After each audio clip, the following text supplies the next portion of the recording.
से बेसी भीतर ले गरमी दिहले बालेसी जुआ पसेना तो निदेना का डोला का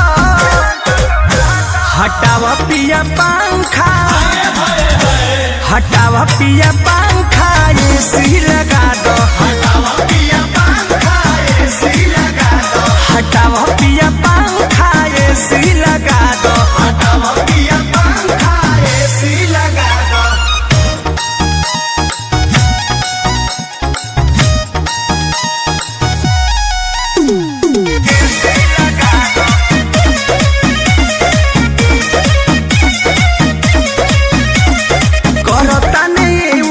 साल से लगता नहावा पसीना चुए गाल से चाहे बेच पड़े घरवा से सारा याना हमरा बात के तराजा तो के माने पड़ी आज कहिए से कहता रसलधा पुरादा हटावा पिया पंखा हटावा पिया पंखा एसी लगा दो हटावा पिया पंखा